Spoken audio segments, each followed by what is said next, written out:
하나님 아버지, 주님께 예배를 드릴 수 있다는 것이 우리에게 얼마나 큰 특권인지를 깨달게 허락하여 주시옵소서. 우리가 아무리 예배를 드리고 싶다 하더라도 하나님께서 우리를 택하여 세워주시지 아니하면은 우리가 예배를 드릴 수 없다는 것을 마음속에 새겨두면고 항상 감사하는 마음으로 예배에 참석할 수 있게 허락해 주시옵소서. 주님, 예배 시간에 우리 몸과 마음과 영을 다하여 하나님께 집중할 수 있게 도와주시옵고, 우리 곁에 앉아 계신 하나님과 손을 맞잡고 함께 찬양하며 함께 기도하며 함께 말씀을 나눌 수 있는 귀한 당신의 자녀들로 인도하여 주시옵소서. 오늘도 귀한 말씀을 함께 나누고자 합니다. 이 말씀 가운데 하나님의 살아있는 영이 우리 마음속에 앉아 있을 수 있게 허락해 주시옵고, 우리 마음속에 있는 옛 것들은 다 버릴 수 있는 귀한 시간으로 허락해 주시옵소서. 그래야 우리가 천국의 소망을 두고 살아갈 뿐만 아니라 이 세상에서 말씀을 실천하며 살아가다가 결국은 예수 그리스도의 영광을 나타내는 귀한 성도들의 삶이 될 수 있게 허락하여 주시옵소서. 감사와 영광을 온전히 하나님께 돌려오며 거룩하신 예수님 받들어 기도드렸사옵나이다. 아멘. 오늘은 우리가 신앙생활하면서 가장 많이 사용하고 있는 요한복음 3장 16절을 주로 말씀을 드리겠습니다. 지난주에 우리가 함께 나눈 말씀 기억하시죠? 이스라엘 백성들이 불뱀에 물린 상처를 치료받기 위해서 장대에 달려있는 노뱀을 바라보아야 했던 것처럼 여러분과 저는 십자가에 못 박히신 예수 그리스도를 바라보아야 죄에 물린 상처를 치료받고 영원한 생명을 얻을 수 있다고 말씀드렸습니다. 이것은 사람이 만든 치료법이 아니라 하나님께서 인간에게 주신 치료 방법이며 이것이 바로 구원의 계획입니다. 오늘은 십자가에 달린 예수 그리스도를 믿는다는 것이 무엇을 의미하며 어떻게 우리에게 영원한 생명이 주어지는지를 함께 나누고자 합니다. 요한복음 3장 16절에 하나님이 세상을 이처럼 사랑하사 독생자를 주셨으니 이는 저를 믿는 자마다 멸망치 않고 영생을 얻게 하려 하심이라. 이 말씀이 성경 전체를 대표하는 것 같이 이 말씀 단어 하나하나가 굉장히 깊은 하나님의 뜻이 있고 진리가 담겨 있음을 우리는 잘 알고 있습니다. 그래서 그 단어 하나하나를 분석하면서 그 하나하나 달려있는 복음의 진리에 대하여 설명을 해드리고 그 의미에 대해서 말씀을 드리겠습니다. 첫 번째는 하나님입니다. 하나님이 이 말씀은 구원의 진정한 근원이 무엇인지를 우리에게 말해주고 있습니다. 그래서 요한복음 3장 16절은 하나님으로 말씀이 시작되는 것을 볼 수가 있습니다. 이 말씀은 우리에게 창세기 1장 1절을 생각나게 합니다. 창세기 1장 1절에 태초에 하나님이 천지를 창조하시느니라. 하나님은 물질적인 이 세상의 모든 것들을 창조하시는 생명의 근원이시며 창조주이셨습니다. 마찬가지로 하나님은 영적인 생명이나 우리가 성령으로 거듭나는 근원의 창조주라는 것을 우리에게 알려주고 있습니다. 영적인 치유와 천국으로 인도하는 참된 영적인 세계는 창조주 하나님으로부터 시작된다고 알려주는 것입니다. 그래서 예수님은 요한복음 14장 16절에서 이렇게 말씀하셨습니다. 내가 곧 길이요 진리요 생명이니 나로 말미암지 않고는 아버지께로 올 자가 없느니라. 이 말씀은 예수 그리스도가 하나님이시며 구원으로 인도하는 유일한 진리라는 것을 선언하는 것입니다. 오직 예수 그리스도를 통하는 신앙만이 유일하게 천국으로 갈 수가 있으며 우리의 구원은 하나님이 주체이시며 하나님으로부터 시작되었다고 요한복음 3장 16절은 우리에게 알려주고 있습니다. 두 번째는 세상을 이처럼 사랑하사 인간을 향한 하나님의 무한한 사랑이 인간을 구원하고자 하는 그 동기라는 것을 우리에게 이야기해 주고 있습니다. 인간이 언어로 표현할 수 없는 하나님의 사랑이 바로 인간을 죄에서 구원하게 되는 동기, 원인이라는 뜻입니다. 죄로 타락한 인간들은 세상을 향한 참된 하나님의 무한한 사랑을 온전히 이해할 수가 없습니다. 인간의 사랑은 결국은 자기 중심적이며 자기 감정의 지배를 벗어나지 못하고 있기 때문에 무한한 하나님의 사랑을 이해하기는 부족하다는 것입니다. 환경이나 조건에 따라서 우리의 사랑은, 인간들의 사랑은 수시로 변하기 때문에 오래 지속되지도 않는다는 것입니다. 부모님들은 자기 자녀들을 진심으로 사랑한다고 하면서도 자기의 감정에 따라서 자녀들을 대하기 때문에 자녀들은 도리어 부모 때문에 내가 상처를 받았다고 하는 자녀들이 얼마나 많이 있습니까? 인간의 사랑은 감정적이며 완전하지 못하기 때문이라는 것입니다. 인간의 사랑은 결국 나 자신이라는 한계를 절대로 벗어나지 못한다는 것입니다. 그래서 진정한 사랑은 일관성이 있어야 합니다. 일관성이 있어야 한다는 것은 그 사랑이 변치 않는 하나님의 성품에서 나와야 한다는 뜻입니다. 감정에 의존하는 타락한 인간의 사랑은 언제든지 자기 유익을 위해서 변하게 되어 있기 때문입니다.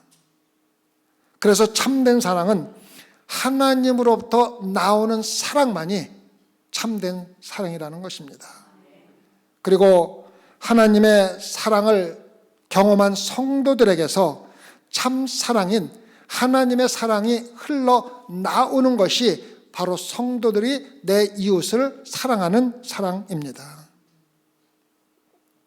성도 여러분, 여러분이 측량할 수 없는 하나님의 사랑을 경험하지 못하고 하나님을 사랑하는 것은 자기 중심적이며 자기 감정의 지배를 받으며 하나님을 사랑하는 것에 불과하다는 것입니다. 그러한 사람들은 환경이나 조건에 따라서 하나님을 사랑하기 때문에 지속적이지도 못하고 일관성도 없다는 것입니다. 자신이 만족하고 기분이 좋을 때는 하나님을 열심히 사랑하면서 섬기다가 어떠한 이유로 자기 마음이 상할 때나 기분이 상할 때는 하루아침에 모든 것을 포기하고 하나님을 떠나거나 하나님을 어렵게 하는 일관성 없는 감정적인 신앙생활을 하는 사람들이 얼마나 많이 있습니까? 어쩌면 대부분의 교회 다니는 사람들이 자기의 감정에 따라서 지배를 받으면서 신앙생활하고 있는지도 모릅니다. 하나님의 사랑을 경험하고 거듭나게 된 사람들은 하나님의 성품을 조금씩 배워가고 배운 성품을 나타내며 살아야 한다는 것입니다. 하나님의 성품을 담는 것은 우리의 노력으로 만들어내는 것이 아니라 하나님의 은혜로 여러분과 저에게 주어지는 것입니다. 나 자신을 죽이고 새롭게 태어난 모습으로 하나님의 성품을 조금씩 배우며 배운 성품을 나타내는 것이 바로 여러분과 제가 신앙생활하는 성도들의 모습입니다. 그래서 하나님은 거듭난 구원받은 자녀들에게 연단이라는 과정을 통하여 내 자신을 죽이고 하나님의 성품을 조금씩 닮아가는 새로운 성도로 만들어가는 것이 성화의 과정입니다. 이것이 성도들이 겪는 환난이며 시험이며 고난인 것입니다. 그래서 믿는 성도들에게는 환난이나 고난도 유익하다는 말씀이 우리에게 주어진 것입니다. 하나님의 사랑을 나타내는 단어는 아가페라는 단어이며 하나님의 사랑은 단순히 감정이나 느낌이 아니라 행동이라는 것입니다. 그렇다면 하나님이 아가페 사랑을 나타내기 위해서 오늘 말씀에서 행하신 행위는 무엇입니까? 바로 가장 큰 선물을 주신 것입니다. 그 말씀이 세 번째 독생자를 주셨으니라고 이어지는 것입니다. 가장 큰 선물은 독생자입니다. 유일한 아들을 자신의 아가페 사랑을 표현하는 행위로 여러분과 저에게 주셨다는 것입니다. 결혼 생활을 하면서 어려움을 겪고 있는 부부와 이야기를 나눈 목사님의 이야기를 읽은 적이 있습니다. 부부가 서로 잘못 이해하면서 딱딱하고 쓰라린 결혼 생활을 하는 부부의 이야기입니다. 한 번은 남편이 화가 나서 아내에게 이렇게 말했습니다. 나는 당신에게 모든 것을 주었어요. 나는 당신에게 아름다운 집을 선물했어요. 나는 당신에게 새 차를 사주었어요. 옷장에 가득한 디자이너 옷들도 사주었어요. 그리고 남편은 그 목록을 계속해서 이어갔습니다. 그가 마지막으로 말을 마치자 아내는 조용히 맞아요. 당신은 나에게 모든 것을 주었어요. 하지만 당신을 나에게 준 적은 단 한 번도 없어요. 하나님은 자신의 영원한 아가페 사랑을 나타내기 위해 어떤 행동을 하셨습니까? 하나님은 여러분과 저에게 자신을 주셨습니다. 하나님이신 예수 그리스도는 세상의 어떠한 것보다도 자신의 생명을 사랑을 표현하는 행위로 여러분과 저에게 주신 것입니다. 성도 여러분, 여러분과 제가 하나님이 얼마나 우리를 사랑하는지를 알 수가 없다면 우리는 결코 진심으로 하나님을 사랑할 수가 없습니다. 여러분이 누구에게 여러분 자신의 아들을 줄 만큼 사랑해 본 사람이 있습니까? 하나님은 우리의 죄를 위해서 사랑하는 아들을 십자가에서 죽게 했습니다. 우리가 하나님을 진심으로 사랑한다는 증거는 하나님께서 자신을 우리에게 주신 것 같이 우리 자신을 하나님께 드리는 것입니다. 헌금을 하던 하나님의 일을 하던 찬양을 하던 무엇을 하든지 우리 자신을 온전히 드리는 마음으로 드려야 하나님을 향한 참된 우리의 사랑이 나타난다는 것입니다.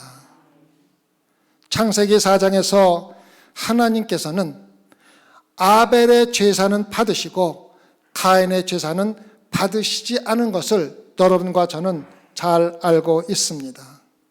왜 하나님이 가인의 제사는 받지 않으셨는지 아십니까?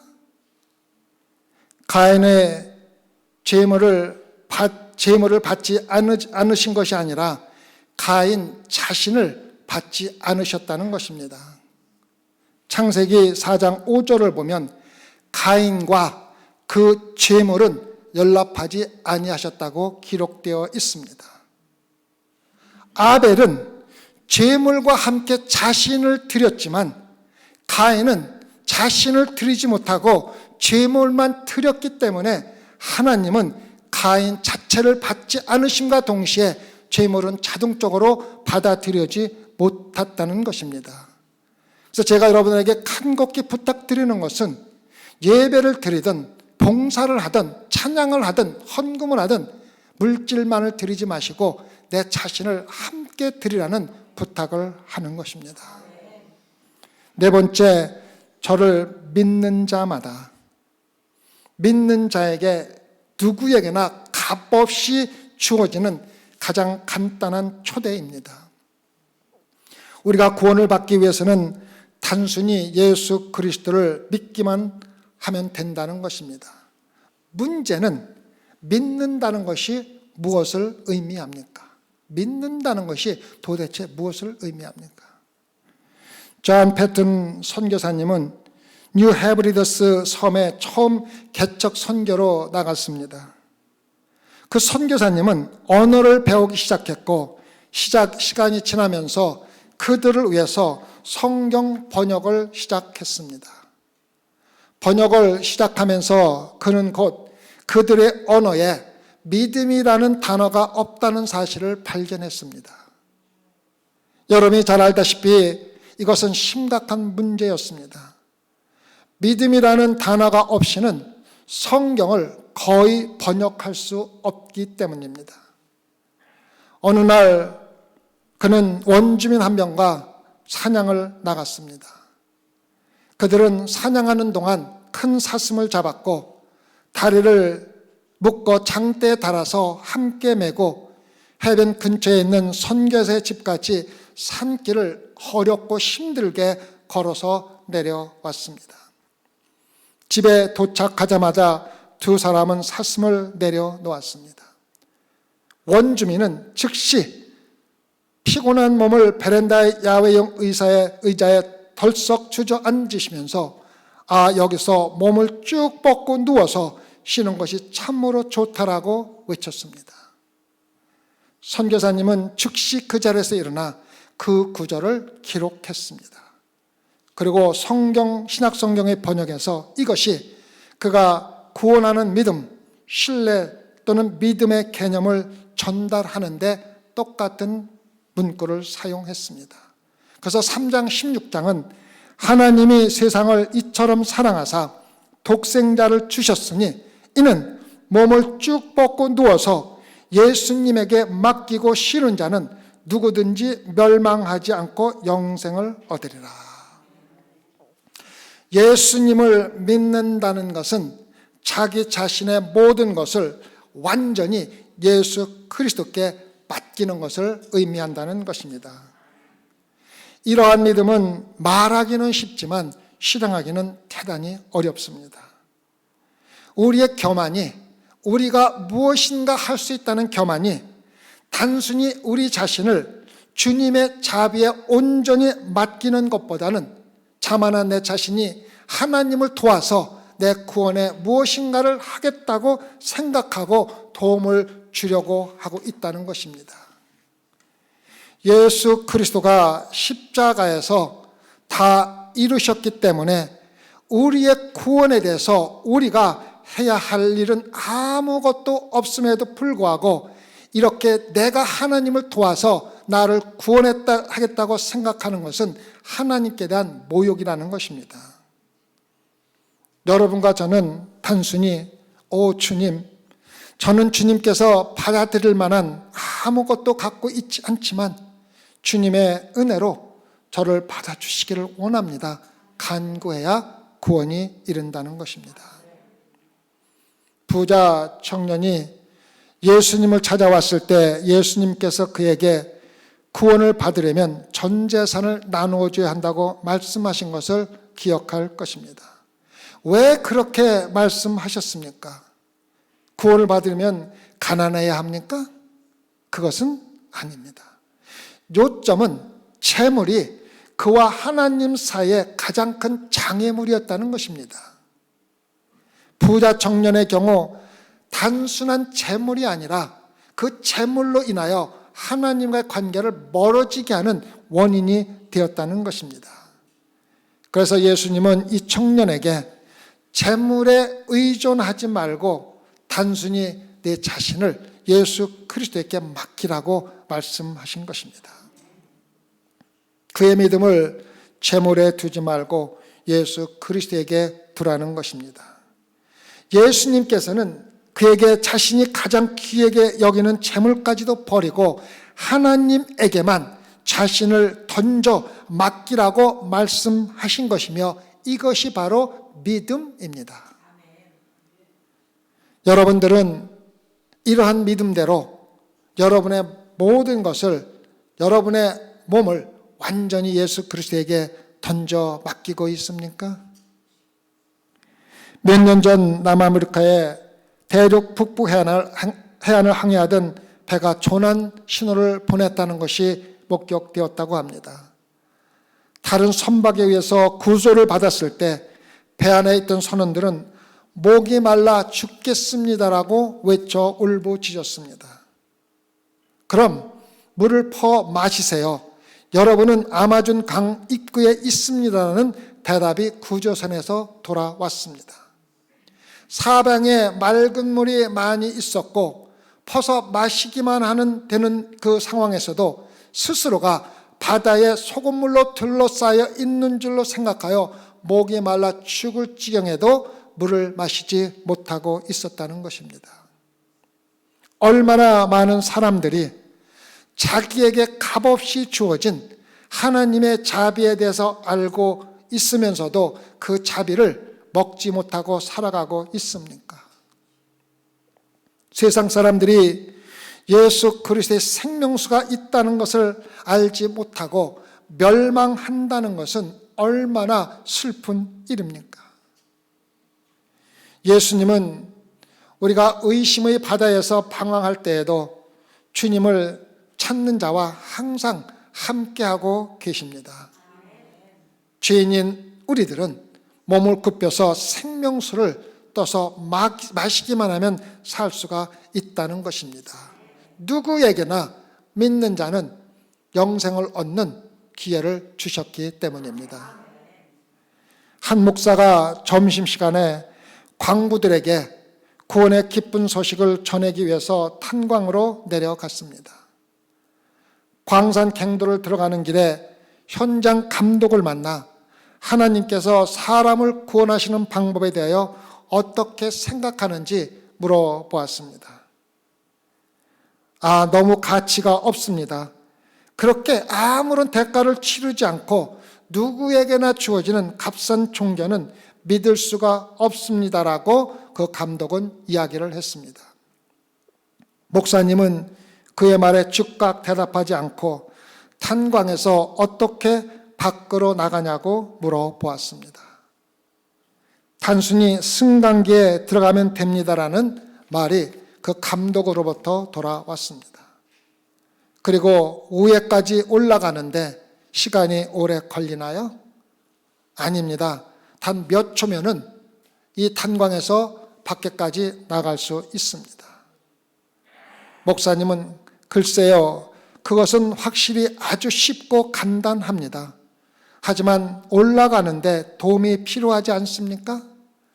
그 광부는 전혀 도움이 필요 없습니다. 대답했습니다.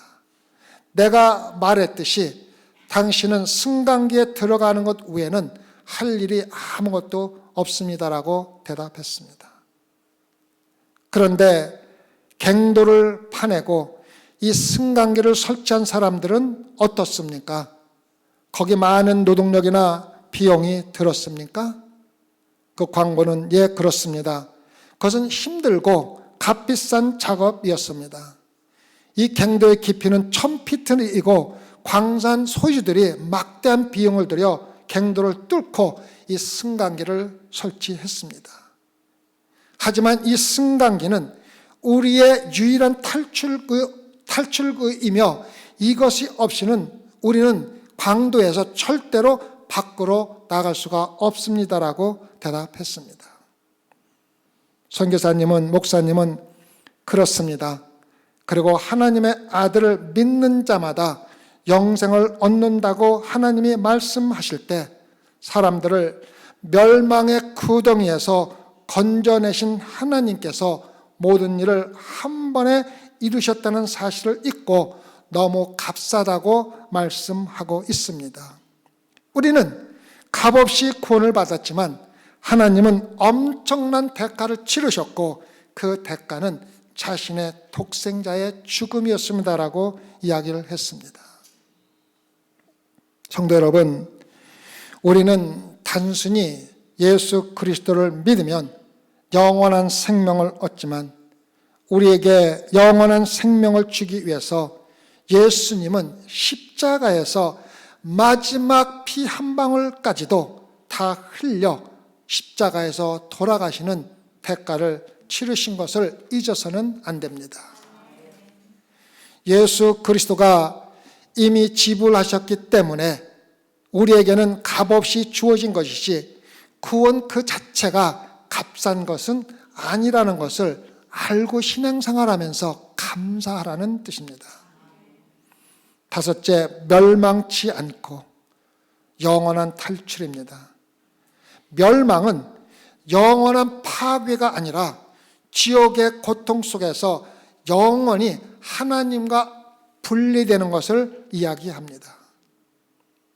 예수님을 믿는 자는 고통의 지옥에서 영원히 탈출하는 것이라고 이야기하고 있습니다. 요한복음 3장 17절을 보면 하나님이 그 아들을 세상에 보내신 것은 세상을 심판하려 하심이 아니요 저로 말미암아 세상의 구원을 받게 하려 하심이라. 보내다는 단어는 사도라는 단어의 원래 어원입니다. 그래서 보내다라는 단어에서 사도라는 단어가 생긴 겁니다. 그래서 보낸다는 의미는 단순히 어떤 사람을 선교사로 보낸다는 것을 의미합니다. 하나님께서 위에서 아래로 자신의 아들을 보내셨다는 의미입니다. 그것도 세상을 심판하기 위해서가 아니라 구원하기 위해서 아들을 위에서 아래로 보내셨다는 말씀입니다.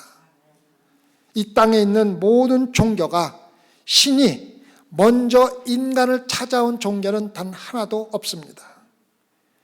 이 땅의 모든 종교는 사람이 자기의 필요에 따라서 신을 찾아가는 방법으로 되어 있기 때문입니다. 기독교만이 하나님께서 죄인을 구원하기 위해 직접 인간에게 찾아오신 것입니다. 예수님은 우리의 구원을 위해 하나님으로부터 이 세상에 보냄을 받은 자라고 우리에게 이야기하고 있는 것입니다.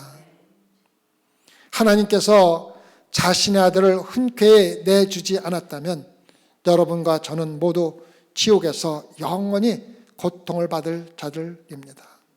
그런데 하나님께서 우리를 가장 아끼시고 사랑하시는 자신의 아들을 보내준 것입니다. 독생자라는 말은 단순히 외아들이라는 의미도 있지만 독특한 것, 가장 사랑하는 것, 유일한 것을 나타낼 때 사용하는 똑같은 단어입니다. 하나님께서 이 추악하고 더러운 죄인들을 위해 하나님이 가장 귀한 것, 가장 사랑하는 것, 유일하게 가지고 계신 것을 주셨다는 것입니다. 하나님은 아브라함을 통해 가장 사랑하는 아들을 죽이는 아버지의 마음을 우리에게 이미 보여주셨습니다. 창세기 22장 2절에 여호와께서 가라사대 내 아들아 네 사랑하는 독자 이삭을 데리고 모리아 땅으로 가서 내가 네게 지시하는 산 거기서 그를 번제로 드리라. 하나님께서 이삭을 가리켜 내 사랑하는 독자라고 부르십니다. 하나님은 아브라함의 이야기를 통해 독생자 아들을 죽이는 하나님의 마음을 교회들에게 가르쳐주고 있는 것입니다. 하나님은 그 사랑하는 유일한 독생자 예수 그리스도를 아직도 원수되어 있던 죄인들에게 보내주신 것입니다. 보내심을 받은 예수님의 메시지는 심판의 메시지가 아니라 구원의 메시지였습니다. 3장 18절에서 19절을 보면 저를 믿는 자는 심판을 받지 아니하는 것이요 믿지 아니하는 자는 하나님의 독생자의 이름을 믿지 아니하므로 벌써 심판을 받은 것이라. 그 정죄는 이것이니 곧 빛이 세상에 왔을 때 사람들이 자기 행위가 악함으로 빛보다 어두움을 더 사랑한 것이라. 예수님이 이 땅에 오셨을 때 그 오심의 목적은 천사들에 의해 분명히 설명되었습니다. 누가복음 2장 11절에 기록된 대로 오늘날 다윗의 동네에 너희를 위하여 구주가 나셨으니 곧 그리스도라. 누가복음 19장 10절에도 인자에 온 것은 잃어버린 자를 찾아 구원하려 함이니라 기록되어 있습니다. 세상은 멸망하고 있으며 모든 인간은 영원한 죽음을 앞에 두고 있습니다. 우리는 구세주가 필요합니다. 그리고 구세주가 필요하다는 것을 우리가 인정하고 구원을 위해 주님께 믿음을 두는 사람들에게 예수님은 가장 놀라운 영생의 선물을 주시는 것입니다. 이것이 바로 6번째 영생을 얻게 하심이라. 가장 놀라운 확신입니다. 확신입니다. 성도 여러분, 여러분은 신앙생활하면서 영생을 얻었다는 확신을 가지고 신앙생활하고 있습니까? 요한복음 20장 30절에서 31절을 보면 예수께서 제자들 앞에서 이 책에 기록되지 아니한 다른 표적도 많이 행하셨으나 오직 이것을 기록함은 너희로 예수께서 하나님의 아들 그리스도이심을 믿게 하려 함이요 또 너희로 믿고 그 이름을 힘입어 생명을 얻게 하려 함이라 기록하고 있습니다. 사도 요한은 여러분과 제가 천국으로 가는 길에 있다는 확신을 갖기를 열망하고 있었습니다. 요한은 요한일서 5장 13절에서도 내가 하나님의 아들의 이름을 믿는 너희에게 이것을 쓴 것은 너희로 하나님 하여금 너에게 영생이 있음을 알게 하려 함이라고 기록하고 있습니다. 소망교회 성도를 향한 저의 열망도 여러분 모두가 단 한 명도 빠짐없이 영생을 얻었다는 확신을 가지고 신앙생활하는 것입니다. 단순히 교회를 다니는 것이 아니라 예수 그리스도를 만나 거듭나고 영원한 생명을 얻었다는 확신을 가지고 신앙생활하라는 것입니다.